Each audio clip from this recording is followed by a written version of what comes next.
Hello, everyone. Psychic Readings by Brandi here. And I just had a really good question come up during a reading that I did. And I thought I'd get on here and kind of help share some information about it. The person that I read for, she asked, how do you know that, someone's trying to communicate with you psychically? Or how do you know, like, you have someone coming through?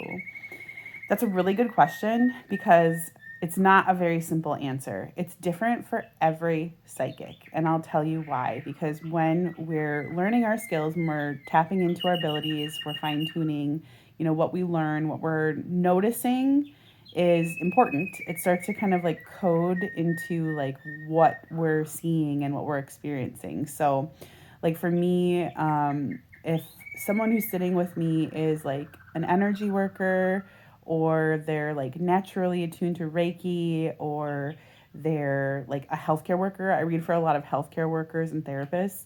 I'll have like tingling in my hands.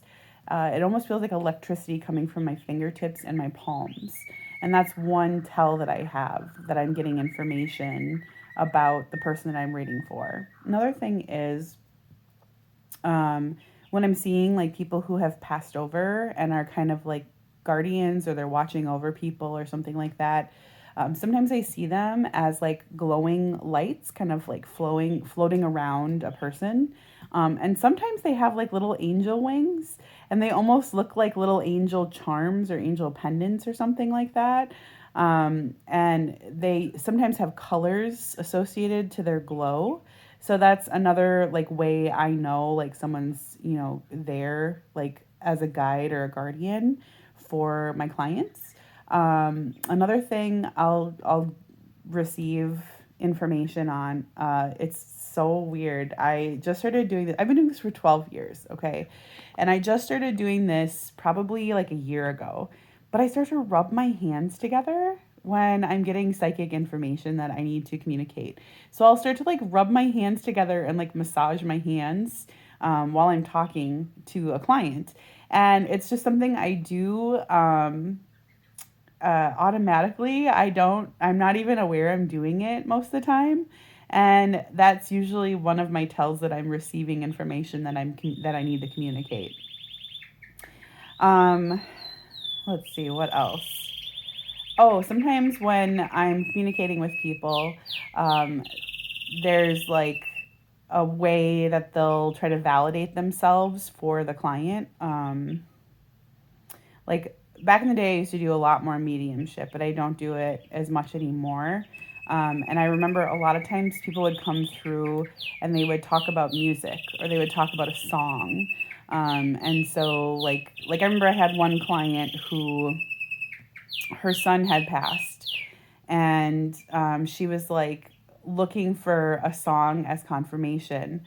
And I remember I was like so uncomfortable telling her this because it was like an Eminem song, and and I was just like almost trying like not to say it because I was like, this is so awkward, like I don't even know if she'll understand this. But it was the exact song that like her son loved when he was alive. So that's like another way sometimes people will come through and confirm who they are. But I don't do mediumship as much anymore. I really enjoy psychic work. I enjoy more so connecting with people who are kind of going through a lot of different changes in their life, and they need some guidance themselves, or that are psychic and they need to understand like their abilities. Mediumship for me is can be kind of draining, even though I do really good boundary work, and I have like I feel like very confident in my ability to, stay like focused and centered and grounded. Mediumship is still kind of emotionally draining because you have a lot of grief. A lot of people come to you who are doing some grief work and some grief processing. And the thing is, when I started doing this work, um, partway through, I ended up having to grieve a heavy loss myself. And it took me a very long time. And so, um, having to experience other people's grief over and over again, it almost felt like I was like kind of re traumatizing myself. because I wasn't allowed to kind of experience my own grief because I was helping other people, with their grief. And so I don't necessarily do a lot of mediumship anymore.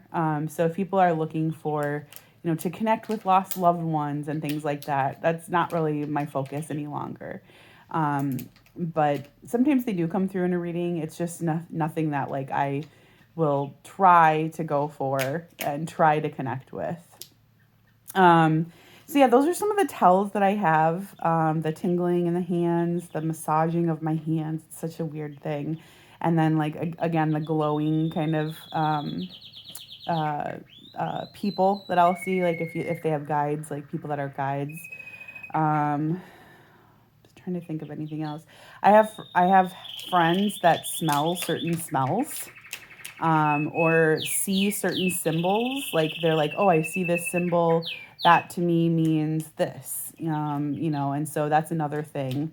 It just really depends, because as you start to dig into your abilities, as you start to like learn your skill set, you start to associate different things with information. And so it just depends upon how your learning unfolds, how your spiritual development unfolds as a psychic. So I hope this was helpful. Any questions you have, you can send me an email at psychicreadingsbybrandi@gmail.com. I'm taking questions like this in order to kind of build my YouTube channel and help people out that might have additional inquiries themselves or looking for some guidance themselves.